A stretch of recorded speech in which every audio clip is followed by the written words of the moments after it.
So let us discuss the solutions of assignment 7. So I am going to discuss only a selected questions. Some questions which are very easy, I am skipping it. If you still have doubt in those questions, then you can ask me. So the first question, you are required to prove that greatest integer x by m is greatest integer of x by m if m is a natural number, right? So you have a bigger greatest integer here, and there is again a greatest integer on x. So this is true if m is a natural number. This is what you need to prove. So let us see how do we proceed. So what I am saying is, greatest integer x is what? It is an integer. M is also an integer. So I can divide greatest integer x with m. Right? I can divide greatest integer x with m. I'll get some quotient and I'll get some remainder. Right? Because these two are integers, I can divide this and I'll get some quotient and remainder.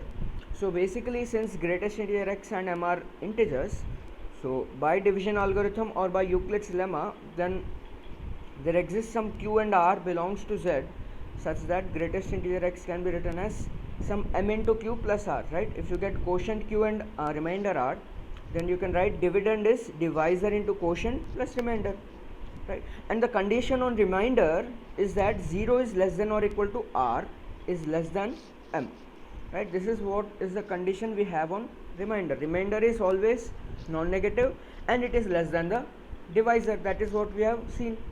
So see, if r is between 0 less than or equal to r less than m, then r can take the value 0, it can take 1, it can take 2, and it can take up to m minus 1, right? Because r is strictly less than m, so it can go up to m minus 1 at max, right? For example, if you divide any number with 3, you can have remainders 0, 1 or 2.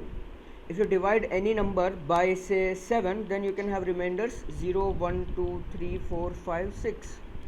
Similarly, if you divide any number by m, you can have remainders 0, 1, 2 up to m minus 1, right? So since greatest integer x and m are integers, I can have some integers q and r for which greatest integer x can be written as m into q plus r, where r is taking the values from 0, 1, 2 up to m minus 1. Now what I am doing is I am just trying to create this greatest integer x over m. So greatest integer x over m is the m gets cancelled, you will get q plus r by m. Now you see r is taking the values from 0 to m minus 1. So r by m definitely will be less than 1, because see, r is less than m, so r by m will be less than 1. Definitely that is true, because r is positive and m is also positive. That's why only we are doing this, right? It is given that m is a natural number, so m is positive, then I can divide with m directly without a change in inequality, without a change in sign of the inequality, right? So if r and m are both are positive, right, both are positive, and r is less than m, then I can write r by m is less than 1. So since r is taking 0 to m minus 1, r by m is less than 1, and definitely it is more than 0 because r is positive and m is also positive. So now you consider the greatest integer of this. If I apply greatest integer of this, I'll get greatest integer of q plus r by m.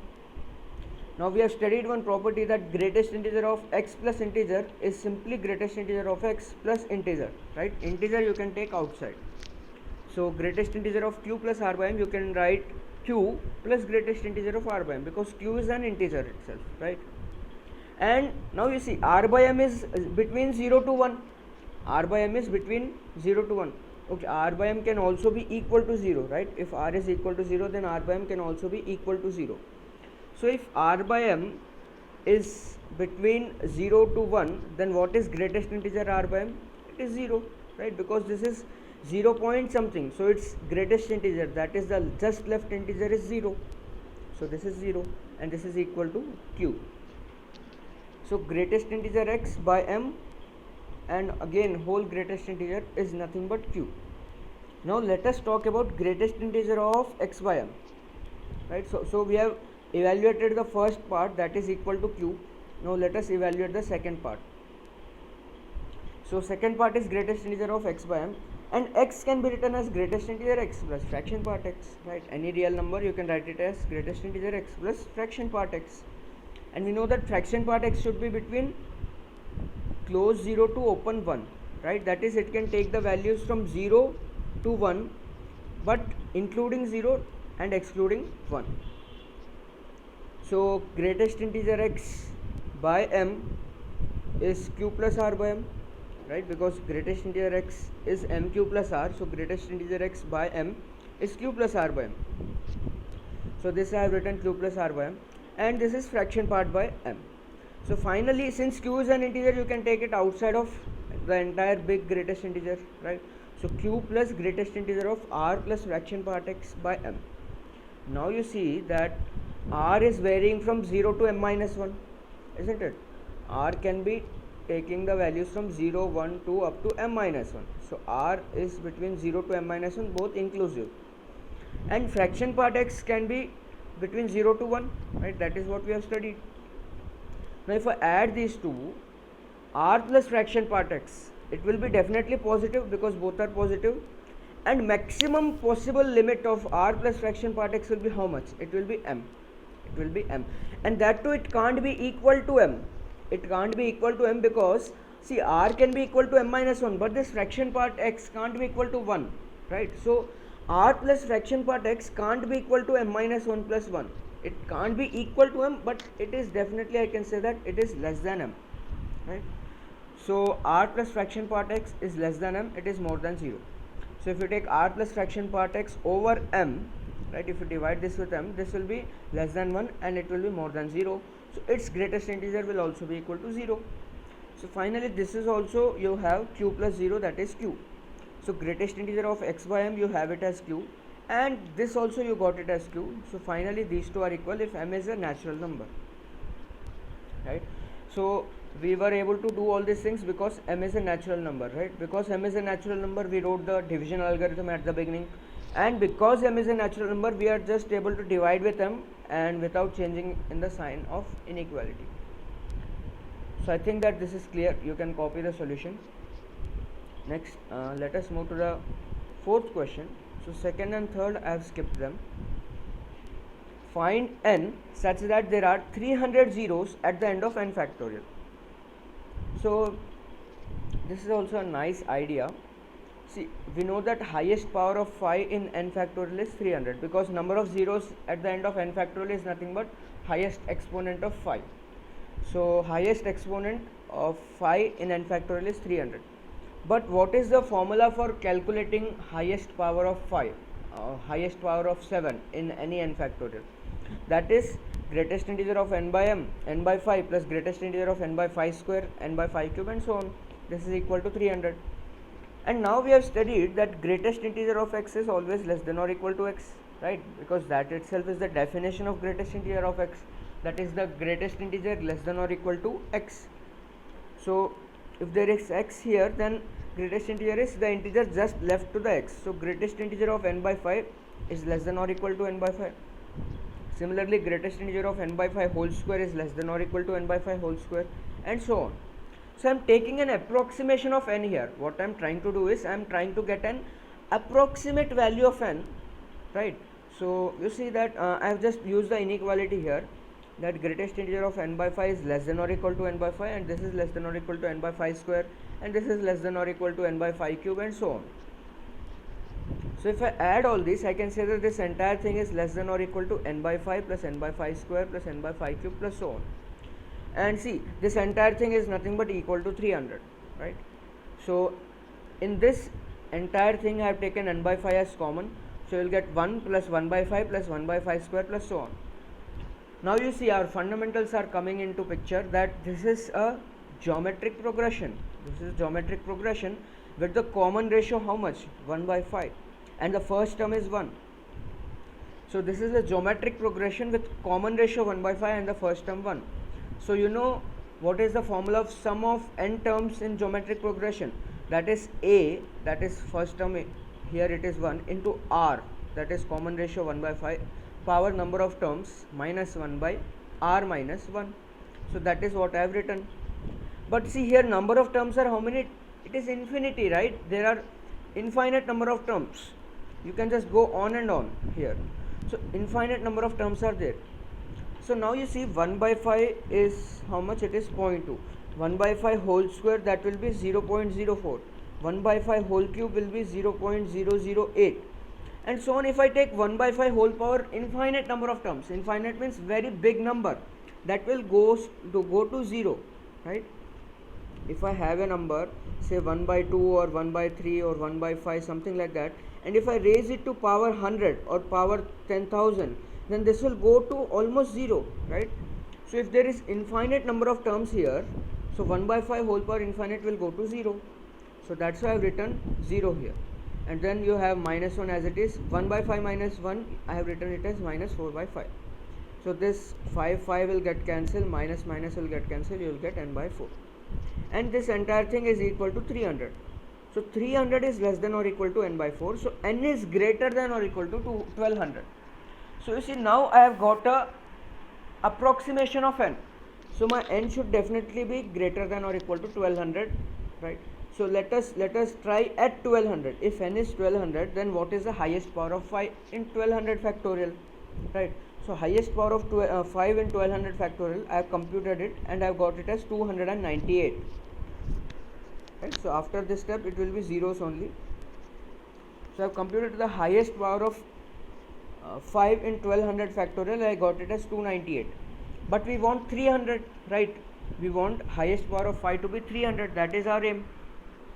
Now you see, if I take 1200, I got 298. If I take 1201 factorial, then it is also not making any difference, right? Because see, 1201 factorial means what? It is 1200 factorial into 1201, right?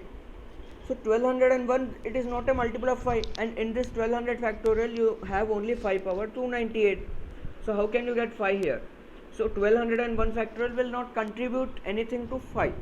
So in 1201 factorial also the highest power of 5 will be 298 only, because this will not contribute anything. Similarly, if you take 1202 factorial, this will be 1202, 1201 into 1200 factorial, and these two numbers won't contribute to 5 because these are not a multiples of 5, and this will have 5 power 298 only. So this is also not possible. Similarly, for 1203 factorial, that will also not have more power of 5, right? It will also have power of 5 as 298 only. Similarly, 1204 factorial, that will also not contribute, right? Because this is 1204, 1203, 1202, 1201 into 1200 factorial.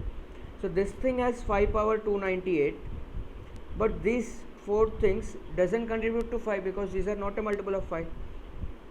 Now at 1205 factorial, I will get multiple of one more multiple of 5, because 1205 is a multiple of 5 only, right? So if you see that this is a 5 into 5 2s are 10, and 2054s are 20, and 5 into 241. So you have exactly 1 5 here in 1205 factorial, right?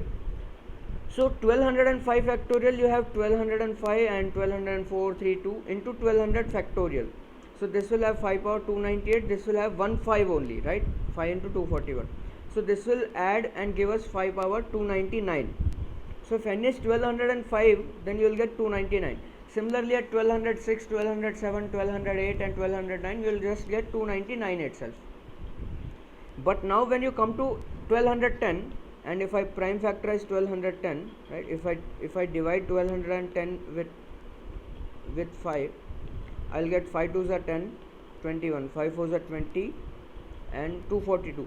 So I will get one more 5 here, right? 5 into 242, and 1209 876 no 5, and 1205 you got 1 5, and in 1200 factorial you have 5 power 298.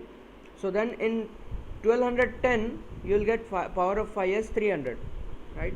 And similarly 1211 also will have power of 5 300, 1212, 1213 and 1214. But if you go to 1215, the power of 5 will increase, right? Because this is a multiple of 5, it will become 301. So these are the 4 numbers which have power of 5 as 300, right? So the required numbers are these, because at the end of this there will be 300 zeros, because the power of 5 is 300, right? Power of 2 will be more than 300 only. So you'll have 300 zeros at the end of 1200 factorial, 1211 factorial, 1212 factorial, 13 and 14 factorial. So I think that this is clear. So the main idea was to get an approximation on n. So that we got by using this property, that greatest integer x is less than or equal to x. And then we use the formula of GP series, and 1 by 5 whole power infinite number of terms, that goes to 0. So let us move to the next question. So in this question it was given that an is defined as n by root n, greatest integer of root n, whole greatest integer, right?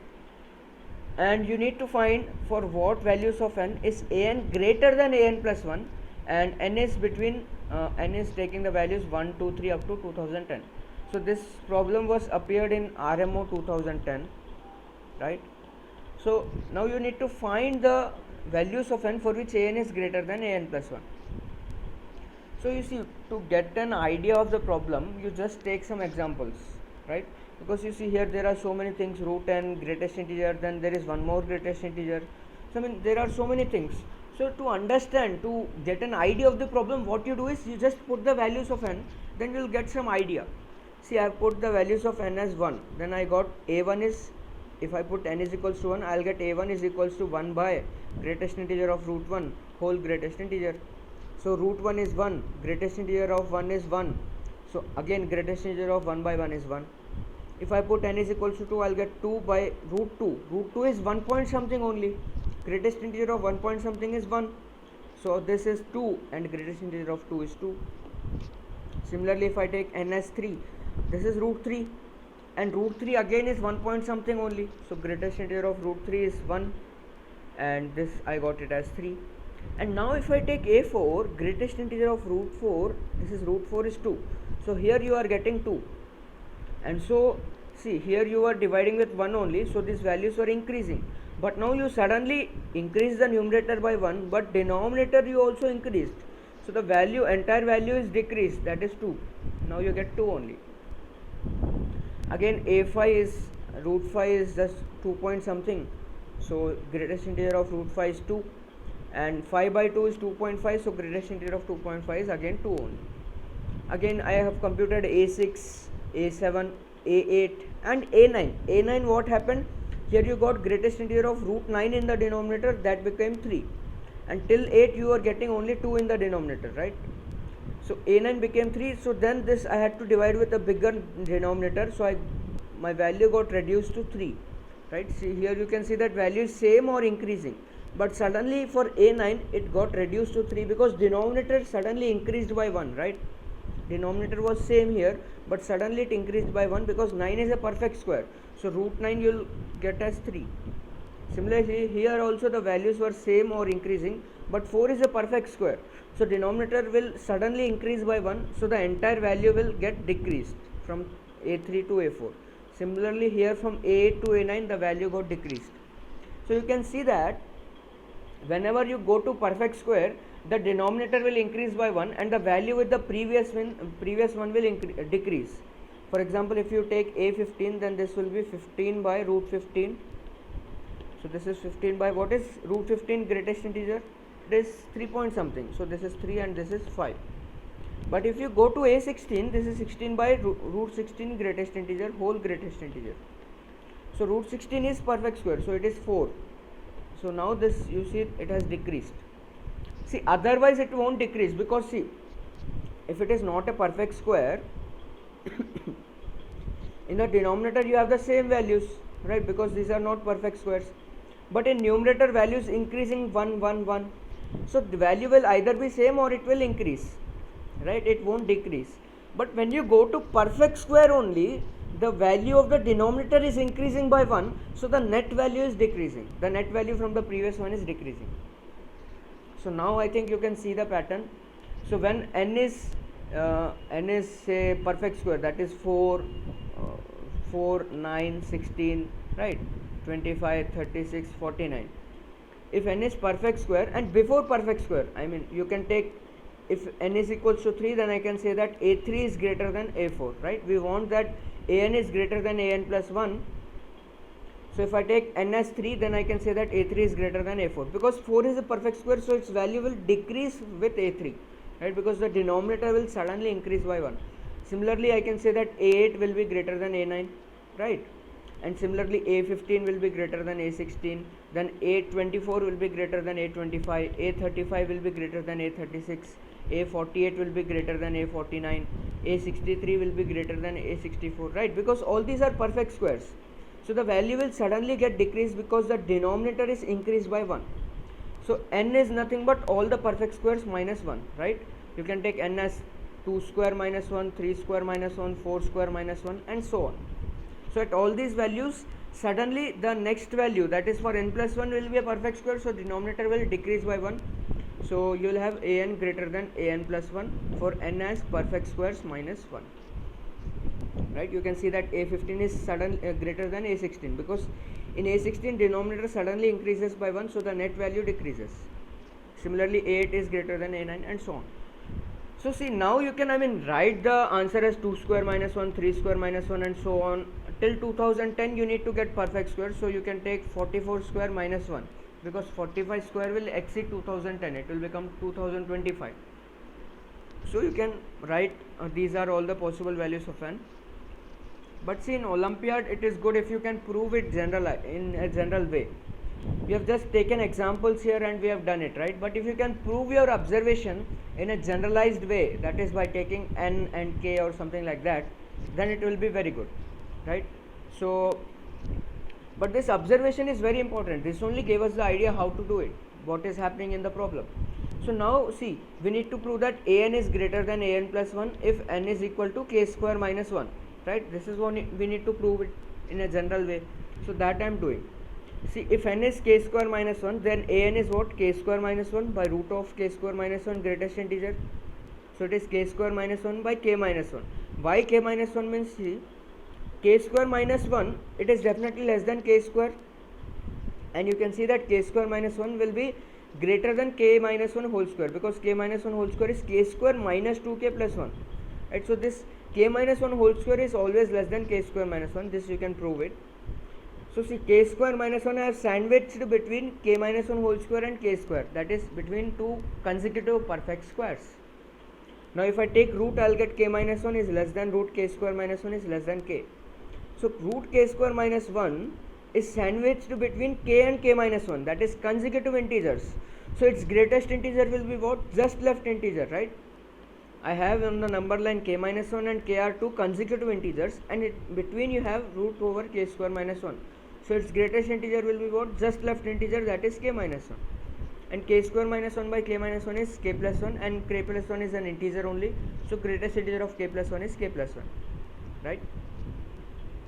So if n is k square minus 1, you have greater an as k plus 1, and an plus 1. What about an plus 1? So n plus 1 is how much? It is k square, right? So an plus 1 is k square by root over k square greatest integer, whole greatest integer. So root k square is k only, and greatest integer of k is k only. So this you can get cancelled and you will get k. So you can clearly see that an is k plus 1, whereas an plus 1 is just k. So an will definitely be greater than an plus 1 if n is k square minus 1, right? This I have proved in general way. And if n is not k square minus 1, then you can prove that root n greatest integer is root n plus 1, that is lambda, right? So this is left as an exercise to you. You need to prove this first step of what I have written. And then see, an is n by greatest integer root n, so it is n by lambda, and an plus 1 is n plus 1 by root n plus 1. But we have told that if n is not of the form k square minus 1, then greatest integer of root n and root n plus 1 are same, that is equal to lambda. So n and n plus 1 are definitely, n is less than n plus 1, so n by lambda is less than n plus 1 by lambda. So see, n is less than n plus 1, so n by lambda is less than n plus 1 by lambda. So greatest integer of n by lambda, it will be less than or equal to greatest integer of n plus 1 by lambda. So but I can say that an will definitely be not be greater than this. It is not possible. It might be equal or less than. So now you see, I have completed my proof. If n is not k square minus 1, I have proved that an is not greater than an plus 1. And for all n is equal to k square minus 1, I have proved that an is greater than an plus 1, right? So an is greater than an plus 1 for n is equals to k square minus 1, and for n not equal to k square minus 1, an is not greater than an plus 1. So now I proved it in general way, so I can say that all the possible values of n are type k square minus 1. So I can take 2 square minus 1, 3 square minus 1 up to 44 square minus 1. So these are 43 values, right? From 2 to 44, if you count, these are 44 minus 2 plus 1, that is 43 values, right?